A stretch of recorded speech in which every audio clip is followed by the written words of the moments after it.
Hi, everybody. We are going to have several different recordings for Chapter 23, The Age of Nationalism, and we're going to cover the different reasons and ways that the states discussed in this chapter approached nation building during this time. You're also going to get a sense of why the previous chapter was titled The Long 19th Century, because so much of what happened in the late 1800s dipped into the first part of the 1900s. The different leaders of Germany and of Austria, things that were going on in Russia and in France really bridged the gap between the 1800s and the 1900s. So you get that understanding of that long century. But to get right to it, here are some characteristics of what makes a nation. And there's two kind of ways that we're going to look at how states were formed and how nations were formed from nationalism in this time period. One is through unity, which is what you see here. States that have common nationalities, language, cultures, histories, religion, and territory, and then others that really it comes from disunity. How can these states be formed out of a disunited population with different customs, different religions, different languages, but under a shared government? And in many ways, that is delineated by the type of revolution or the type of change that happens. And in a text called The Pursuit of Power, a guy by the name of Richard Evans, who's the author, writes this sentence about the 1848 revolutions and going into the 1900s, this phrase rather. Almost everywhere, the bourgeois liberals who led the revolutions took their inspiration from British parliamentarism, which underpinned Britain's world hegemony in industrial growth, while radicals and Democrats were inspired by the ideals of the French Revolution. Moderate liberals sought the destruction of inherited authoritarian constitutions and the end of traditional legally inscribed social hierarchies, while more radical spirits wanted a democratic republic.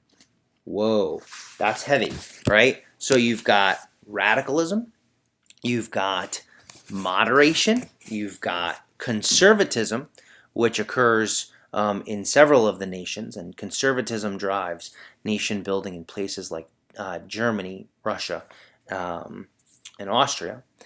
But nonetheless, at the conclusion of this time period, we get a Europe that is more delineated, more kind of divided by nations than we've seen. So this is a really, really important topic. And again, so just to review, where we see kind of these characteristics of nationalism, of kind of shared things, you've got France, Germany, Italy, Great Britain, and then from these kind of disunited areas, you've got those three on the bottom. So we're going to start with Louis Napoleon, spend just a few minutes talking about him. Hopefully to keep this video short, we're just going to talk about France and Italy, the formation of France and Italy. A scholar said that France was a people in search of a state in search of a nation. Basically, people in search of a nation at the beginning of the 1800s. And I want you to think about what that might mean. A state in search of a nation. And there was another scholar that said that over the course of the 1800s, in France, you had this concept of making peasants into Frenchmen. France definitely had the advantage of being connected culturally, religiously, by language, by customs, geographically. They just never were a nation. They were always being pushed to the limits because of a revolution, because of Napoleon, and because of the tumult with the working class and this concept of socialism that was brought into France from the 1820s to the 1840s. Well, they get their nation by Louis Napoleon and those who came after him. Uh, Louis Napoleon really inducted the Second Republic. He had ridiculously awesome facial hair, as you can see there. And he was, in large part, well liked. I do think that it's important to note that he was quite possibly the world's first modern dictator. He did much to squelch free speech. He did much to characterize the press as an enemy of the people. He went after and threw in jail people that spoke out against his government. See Victor Hugo, the author of Les Miserables. Victor Hugo actually finished that novel. It's a novel before it was a novel, before it was a musical. He finished that book in exile because he was thrown out of France by Louis Napoleon. So although he did extend some positive programs and did gain much popular support, he did so in pretty tyrannical fashion. And just to look at a few things that Louis Napoleon did, or Napoleon III, he becomes after this coup d'etat, where he basically dissolves the National Assembly and centralizes his government so that he is able to inform all the decisions. That happened in 1851. And he's Napoleon III. Little known fact that Napoleon II was Napoleon's son. So Louis Napoleon Napoleon Bonaparte was Louis Napoleon's uncle. Napoleon II was Napoleon Bonaparte's son, who was technically the Emperor of France for a hot second in 1815 when Napoleon abdicated his power, but Napoleon II was quickly removed and spent the rest of his days in Austria with his mother. So that was why we get Napoleon III. So he had this positive program of education and development and infrastructural improvements and suffrage for more men and better tax collection and all these things, and Napoleon III did that by ensuring that the local governments were all picked by, were all people that he knew would support him.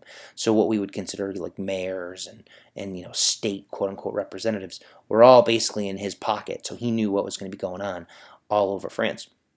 The other thing he did, so we have this situation with Pope Pius IX. So in Italy, which we'll get to, we have this situation where there was a ton of radicalism throughout the peninsula, but in significant parts, and the Papal States was one of those significant parts where there was a ton of radicalism, lots of protests. At one point, the Pope's chief minister was killed because somebody shot a bullet through the Vatican's window. There were all kinds of protests, and what happened was Pius got the heck out of there. He went to Naples. He fled to Naples. He pretended to be a parish priest.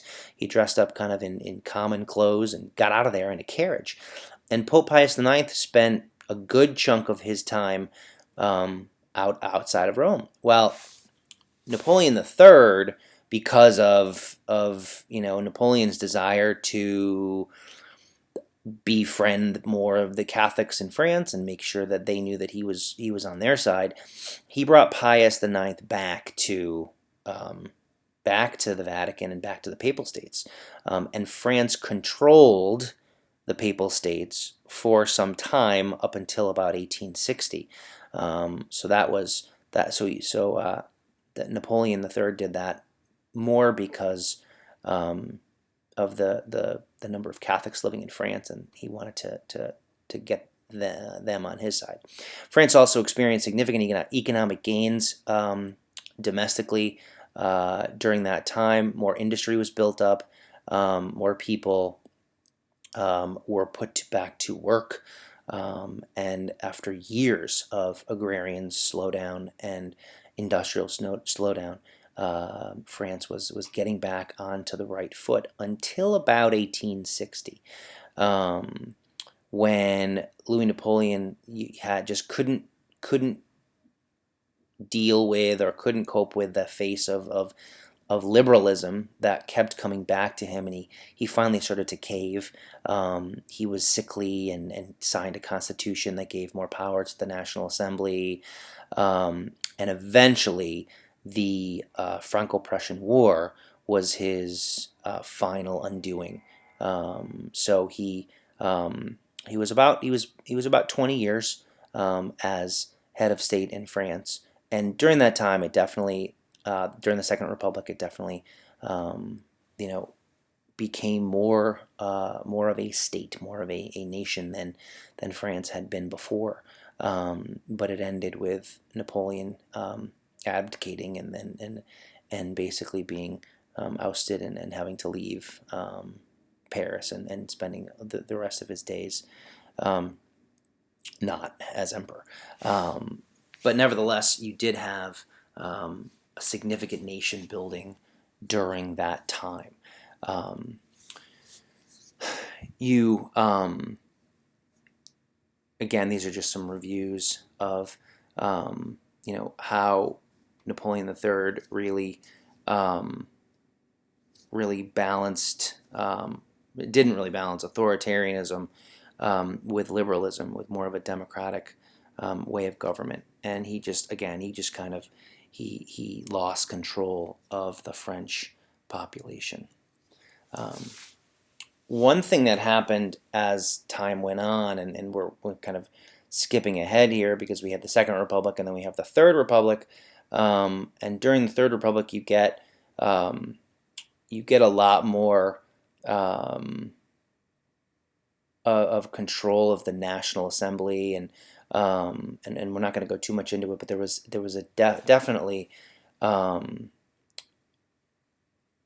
more of a conflict, more of the ability of the parliamentary government to take control. Then again, if the middle class had a better time during Napoleon III, then the lower class was getting more influence during the National Assembly post 1860. You also have a tremendous amount of underpinning of the Catholic Church rising to prominence again in France, and that leads to things like anti-Semitism and just people vying for different influence and different levels of power. You have the Dreyfus Affair, and the Dreyfus Affair is a kind of a peculiar moment in French history where this guy Dreyfus was accused of turning secrets over to Germany, and what we'll learn when we look at the formation of Germany is Germany and France really become mortal enemies at this point, even more than they already were. So for this guy to be accused of this crime was extremely significant, and he was skewered in the court of public opinion. If we think that in today's day and age the media rushes to judgment, guess what? That was the case. That's been the case for a long, long time, and it was the case for Albert Dreyfus as well. So Alfred Dreyfus. So he was found guilty. He was essentially exiled. He was thrown into prison on Devil's Island, an island off the coast of France, and he was there to languish. And everyone on his side vehemently proclaimed his innocence. He proclaimed his innocence, and this guy Émile Zola wrote J'accuse in a French newspaper that was more liberal, and basically his accusation was that Dreyfus was